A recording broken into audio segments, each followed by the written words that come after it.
கதைய கேளுங்கம்மா, கங்கை கொண்ட சோழபுரம் ராஜ சோழன் ஆண்ட இடம்.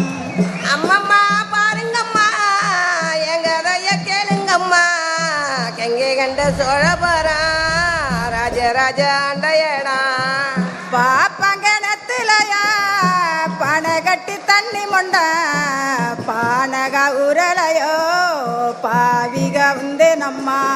பாப்பாங்கணத்திலையா பனை கட்டி தண்ணி மொண்ட பானக உரலையோ பாங்கிக உந்து நம்மா. அம்மம்மா பாருங்கம்மா, எங்கதைய கேளுங்கம்மா, வேதனைய தீர்ப்பவத்து வேற யாரும் இல்லையம்மா. இப்போ நீங்கள் கேட்டது ஒரு ஒப்பாரி பாடல், அதுவும் மக்களிசை நிகழ்வில் பாடப்பட்டது தான். வெகுமக்களின் இசை என்பது காதை பொத்தி கையை நீட்டி கண்ணை மூடி அமர்ந்த இடத்திலிருந்து வருவதல்ல. தன்னை உணர்ந்து தன் சூழல் உணர்ந்து அந்தந்த நேரத்து சந்தோஷங்களுக்காகவும் துயரங்களுக்காகவும் விடுதலைக்காகவும் அந்தந்த நேரத்தில் வந்து விழுந்த வார்த்தையை கோர்த்து அதற்குள் ஒரு ஆட்டத்தை உருவாக்கி ஆடி தனித்த வாழ்வியலின் கலை வடிவம். மார்கழியில் மக்களிசை ஏன் தேவை? என்ன தாக்கத்தை உண்டு பண்ணுச்சு? மார்கழியில் மங்கள இசைன்னு இருக்கிறதால போட்டிக்காக இதை பண்ணுறாங்களா? இந்த மாதிரி கேள்வி எழுந்தான் இயல்பு. அதை அலசணும்ல, ஆய்வுக்கு உட்படுத்தணும்ல. தலித் வரலாற்று ஆய்வில் மிக முக்கிய பங்காற்றி வரும் ஆய்வாளர், எழுத்தாளர், பேராசிரியர் ஸ்டாலின் ராஜாங்கம் அவர்கள் இதற்கான விளக்கங்களை நம்மிடத்தில் முன்வைக்கிறார். இந்த மார்கழி அப்படிங்கிறது ஒரு கலாச்சார ரீதியாக, பண்பாட்டு ரீதியாக ஒரு குறிப்பிட்ட சமூகத்தினருக்கான ஒரு இசை கலாச்சாரமாக இங்கு உருவாக்கப்பட்டு கட்டமைக்கப்பட்டு இருக்கிறது.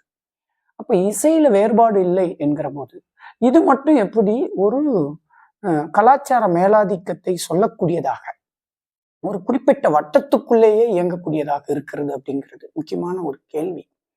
அதனால சமூகத்தில் இருக்கிற வேற வேற தரப்புல இருக்கிறவங்க இந்த விஷயத்தை மாற்றி அமைக்க வேண்டும் என்று விரும்புகிற போது தவிர்க்க இயலாம ஏற்கனவே எந்த மாதத்துல இந்த இசை என்கிற கலாச்சார அடையாளம் ஒரு மேலாதிக்கமாக உருவாக்கப்பட்டிருக்கிறதோ அதே மாதத்தை தேர்வு செய்து இந்த மாதிரியான ஒரு மாற்று இசை அல்லது ஒரு பேரலல் இசையை உருவாக்க வேண்டும் என்பதற்காக பரவலாக மக்களிடம் இருக்கக்கூடிய இசை வடிவங்களை அதே மாதத்துல அதே மாதிரியான மேடைகளை உருவாக்கி அதே மாதிரி பல பேருடைய பார்வைக்கும் சென்றடையும்படி விழாக்களை உருவாக்குறது அவசியம். சென்னையின் மையமும் நீலம் பண்பாட்டு மையமும் ஆடுவதற்கும் பாடுவதற்கும் இடமற்ற மூளை முடுக்கிலிருந்த கலைகளை தூக்கி கொண்டு வந்து பெரிய மேடையில் வெளியமைத்து கொடுப்பதன் நியாயமும் ஆதிக்கலை வடிவத்தை காண தன்னியல்பாக வந்த ஆர்வமும் தான் மக்களிசை நடந்த 6 வருடங்களிலும் கணிசமான மக்களை கூட்டியிருக்கிறது.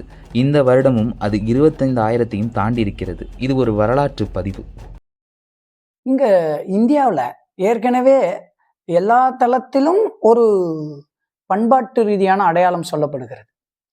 அது எல்லா இந்தியர்களுடைய அடையாளமாகத்தான் சொல்லப்பட்டது அந்த பண்பாட்டு வடிவங்கள்லாம். ஆனா உண்மையிலே யோசிச்சு பார்த்தீங்கன்னா இந்தியாவிலே இருக்கக்கூடிய ஒரு சின்ன குழுவினருடைய அடையாளத்தை தான் நாம் இந்திய அடையாளமாக சொல்லி கொண்டிருந்தோம். உதாரணமா கர்நாடிக் மியூசிக் இருந்தது, அது யாருடையது? அது சின்ன குழுவினருடையது. ஆனால் அதை நாம் என்னன்னு சொல்றது இல்லைன்னா அது சிறு குழுவினருடைய அடையாளம் என்று சொல்வதில்லை, அது இந்திய பண்பாட்டினுடைய வடிவமாகத்தான் சொன்னோம். பரதநாட்டியத்தை இந்திய பண்பாட்டோட நாட்டியமாக தான் சொன்னோம். ஆனா அது ஒரு சிறு குழுவினருடைய நடனமாகத்தான் இருக்கிறது. எனவே மக்கள் இசை அப்படிங்கிறது என்னன்னா முதல் முறையாக ஒரு பரவலான மக்கள் குழுவினரை அடையாளப்படுத்துகிறது.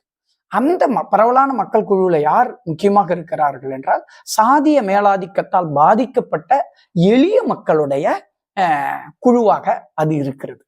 அந்த எளிய மக்களுடைய கலைகளும் அவர்களுடைய கருவிகளும் தான் இதுவரையிலும் மேடை ஏறாமல் இருந்தது. எனவே அவற்றையெல்லாம் ஒன்று கூட்டி மேடை ஏற்றக்கூடியதாக இருக்கக்கூடிய காரணத்தினால் உண்மையான அர்த்தத்தில் இதுதான் மக்கள் குழு என்கிற பொருள்ல இந்த மக்கள் இசை என்று அடையாளப்படுத்தப்படுகிறது. இதுல சாதிய மேலாதிக்கத்தால் பாதிக்கப்பட்டவர்களுடைய இசைக்கும் அந்த கலைஞர்களுக்கும் தான் முக்கியத்துவம் தரப்படுகிறது என்பதன் பொருள் மற்றவற்றை புறந்தள்ளுகிறது என்பது பொருள் அல்ல. மற்றவற்றுக்கு வேற இடங்கள்ல இடம் இருக்கு, மற்ற மேடைகளில் இடமில்லாதவற்றுக்கு இங்க இடம் இருக்கிறது. அதே போல பிற விளிம்பு நிலை குழுக்களுடைய கலை வடிவங்களும் கலை கருவிகளும் இதுல இடம்பெறுகிறது. சின்ன சின்ன குழுவினர், பழங்குடியினர்கள், திருநங்கையர்களுடைய வடிவங்கள், இப்படி பல அடையாளங்களும் இணைந்து இது ஒரு பெரிய ஒரு வட்டம். இதுக்குள்ள பல விளிம்பு நிலை குழுக்களையும் உள்ளடக்கி மக்கள் இசை என்கிற பெயரால் இது வழங்கப்படுகிறது.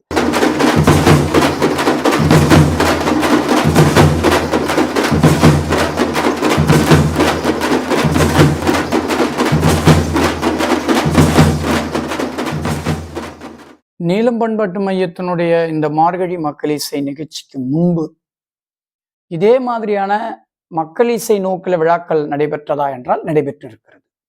அதில் முதலாவதாக சொல்ல வேண்டியது இடதுசாரி இயக்கத்தினுடைய இலக்கிய அமைப்பான தாமு ஏகாசா என்கிற அமைப்பு கலை இரவு என்கிற பேர்ல தமிழ்நாட்டினுடைய வெவ்வேறு பகுதிகளில் வருடத்தின் ஏதாவது ஒரு நாளில் இரவு முழுக்க கலை விழாக்களை நடத்தினார்கள். அந்த கலை விழாக்கள்ல நாட்டுப்புற கலைஞர்கள் பங்கு பெற்றார்கள். அவர்களுடைய பாடல்கள் இடம்பெற்றன. அவர்களுடைய இசைக்கருவிகள் இசைக்கப்பட்டன. இது தாமுயசா உருவாக்கிய ஒரு பண்பாடு.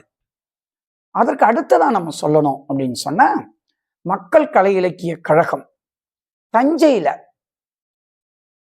தமிழ் மக்கள் இசை விழா என்கிற பேர்ல தொடர்ந்து நிகழ்ச்சிகளை சில ஆண்டுகள் ஒரு 10 ஆண்டு இருக்கும் என்று நினைக்கிறேன். ஒரு 10 ஆண்டுகள் வரையிலும் டிசம்பர் மாதத்தில் நடத்தியது. ஏன் அது அங்க நடத்தியது அப்படின்னா, டிசம்பர் மாதத்தில் திருவையாறை மையமிட்டு ஒரு இசை விழா நடக்கும். அது முழுக்க கர்நாடிக் மியூசிக்காக இருக்கும். அதுல கர்நாடிக் மியூசிக் யாருக்கு சொந்தமானது என்று பண்பாட்டு ரீதியாக ஒன்று சொல்லப்பட்டிருக்கிறதோ அந்த குழுவினர் அதில் பங்கு பெறுவார்கள். அதில் வெகு மக்களுக்கு இடம் இருப்பதில்லை. வெகு மக்களை இயல்பாகவே விளக்கக்கூடிய பண்பு கொண்டவையாக அந்த இசை வடிவம் இருந்தது. அதுக்குள்ள அந்த இசை வடிவத்துக்குள் இந்த பண்புக்குள்ள ஒரு மேலாதிக்கம் இருக்கிறது என்பதை மறுப்பதற்காகவே இந்த தமிழ் மக்கள் இசை விழா தஞ்சையில் நடத்தப்பட்டது. இது 2. மூன்றாவதாக 1990களில் தமிழ்நாட்டில் தலித் அடையாளம் இலக்கியம், கலை, அரசியல் போன்றவற்றில் உருவான போது அவற்றை கலை இலக்கிய தளத்தில் பிரதிபலிக்கக்கூடிய வகையில நெய்வேலியிலும் புதுச்சேரியிலும் தலித் கலை விழாக்கள் தொடங்கப்பட்டன. ஆனால் அவற்றை ஒரு தனி பண்பாடாக மாற்றியது தமிழ்நாடு இறையியல் கல்லூரி மதுரை. அவங்க அந்த கல்லூரியோட தலித் ஆதார மையம் ஒரு 10 ஆண்டுகள் தலித் கலை இலக்கிய விழாவை, தலித் கலை விழாக்களை மதுரையில் நடத்தியது. குறிப்பாக பறை இசையை ஒரு விடுதலை கருவியாக முன்வைத்ததுல அந்த தலித் கலை விழாக்களுக்கு மிக முக்கியமான பங்குண்டு. இப்படி ஏற்கனவே ஒரு சில முயற்சிகள் நடந்திருக்கின்றன. அந்த முயற்சிகளுடைய தொடர்ச்சி இந்த மக்கள் இசையில் இருக்கு. சென்னை சங்கமம், நெய்தல் விழா, எவ்வளோ நிகழ்ச்சிகள் நடந்துட்டு தானே இருக்குது. எத்தனையோ கிராமிய ஆட்டங்கள், இசைகள் இடம்பெற தானே செய்யுது. இதில் தனிச்சு மக்கள் இசை மட்டும் அடிக்கோடிட என்ன காரணம்? சின்னதோ பெருசோ நிகழ்த்தப்படுற ஒரு கலை ஒரு தாக்கத்தை ஏற்படுத்தணும்ல. ஒரு குழுவுக்குள் சுருங்கியிருந்த ஒரு கலை வடிவத்திற்கு பொது மேடை கிடைக்கும்போது, பொது சமூக பார்வை குவியும் போது, கலை நிகழ்த்தப்படும் குறிப்பிட்ட நாட்களை தாண்டியும் பொது சமூக அன்றாடங்களில் அது கலக்க வேண்டும். அது முக்கியம். அதை மக்கள் இசை செய்ததா என்று கேட்டால், மக்கள் இசை மாமணி அப்படிங்கிற ஒரு விருதையும் நீலம் பண்பாட்டு மையத்தினுடைய இந்த மார்கழி மக்கள் இசையில் வழங்குகிறார்கள். நீங்க அந்த விருது பெறவங்களை நீங்க பாருங்க. எந்த விதத்துல எங்கோ கிராமத்துல குக்கிராமத்துல 40 ஆண்டு காலம் 50 ஆண்டு காலம் வேலை பார்த்துட்டு இருந்திருப்பாங்க. அவங்களுக்கு அது மாதிரியான முற்றிலும் அறியப்படாத கலைஞர்களை இனங்கண்டு கொண்டு வந்து அவங்களை மக்கள் இசை மாமணி என்று இதுல ஒரு விருதின் மூலம் விருது கொடுக்கறது மூலமா அவங்கள ஒரு அடையாளத்தை உருவாக்குறது, இப்படியும் இருக்காங்க. அந்த மாதிரி இதுதான் நாம் மற்ற விஷயங்கள்ல இருந்து மக்கள் இசை வேறுபடக்கூடிய ஒரு மிக முக்கியமான இடம் என்று நான் நினைக்கிறேன். அது இல்லாம நிறைய புதிய வாய்ஸ், புதிய கலைகள், புதிய மனிதர்கள், புதிய பாடகர்கள் இதெல்லாம் கொண்டு இந்த மேடையில ஏற்றப்படுகிறது. இதனுடைய இன்னொரு ரொம்ப பெரிய ரீச் என்ன அப்படின்னு சொல்லுவேன்னா, இப்போ மார்கழி மக்கள் இசைக்கு அப்புறம் வெகுஜன ஊடகங்கள்லயே இது மாதிரி விளிம்பு நிலை கலைஞர்களை மேடை ஏத்துறது, அவங்களுக்கு ஒரு அங்கீகாரம் அளிப்பது என்பது இன்னைக்கு பெருகி இருக்கிறது. அது ஒரு மிக முக்கியமான மாற்றமாக நாம் சொல்லணும்.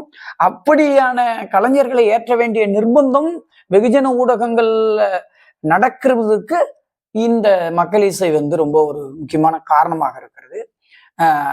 எல்லா இப்போ உதாரணமாக பிரபல தொலைக்காட்சிகள் வரக்கூடிய இந்த சீசன் சாங் சீசன்ஸ் வருது இல்லையா, அதுல பெயர் குறிப்பிட்டே சொல்றாங்க, இவர் கானா பாடகர், இவர் இந்த பின்புலத்திலிருந்து வந்தவர் அப்படிங்கிறத சொல்லி அவருக்கு ஒரு அங்கீகாரத்தை கொடுப்பது என்பது உருவாகி இருக்கிறது. அந்த கலைஞர்களும் கூட அந்த நிகழ்ச்சியிலே நாங்க இந்த பின்புலத்திலிருந்து வந்தோம், நாங்க இப்படிப்பட்டவங்க அப்படிங்கிற ஒரு சொல்லக்கூடிய ஒரு துணிச்சலை பெறுவதற்கு இது மாதிரியான மக்கள் இசை போன்ற நிகழ்ச்சிகள் ரொம்ப உந்துதலாக இருந்திருக்கு என்று நான் நினைக்கிறேன். பொதுவா என்னன்னா, நகர்ப்புறத்துல வாழக்கூடிய மக்களுக்கு கிராமிய கலைகளை கொண்டு காட்டுறது மூலமா நகர்ப்புறத்தவர்களுக்கான ஒரு நுகர்வு பொருளாக இந்த கிராமிய கலைகள் மாற்றப்படுகிறதா அப்படிங்கிற ஒரு கேள்வி இதுல இருக்கு. அது ஒரு முக்கியமான கேள்வி. அது மாதிரியான ஒரு சூழ்நிலை மக்கள் இசைக்கும் ஏற்பட்டு விடுமா அப்படின்னு கேட்டீங்கன்னா, எல்லா கலைகளும் எல்லா அடையாளங்களுக்கும் இது பொருந்தும். ஒரு விஷயத்தை ஒரே மாதிரி நம்ம பண்ணும்போது அந்த மாதிரியாக உறைஞ்சு போறதுக்கான வாய்ப்பு இருக்கு. ஆனால் இதை நிகழ்த்தக்கூடியவர்கள் அந்த மாதிரி உறைந்து போக முடியாத அளவிற்கான விழிப்புணர்வு பெற்றவர்களாக இருக்க வேண்டும்.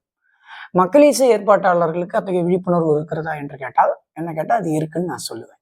தமிழ் சமூகத்திற்கு அந்நியப்பட்ட ஒரு இசை மார்கழி மயமானதும் அதை வழிமறைத்து தமிழின் பண்பாட்டு கலை கூறுகளை சேகரித்து பரப்பிய நீலம் பண்பாட்டு மையத்தின் முயற்சி என்பது நாளை அமைக்கப்படும் எல்லா பண்பாட்டு மேடைகளுக்குமான முக்கிய அடித்தளம்.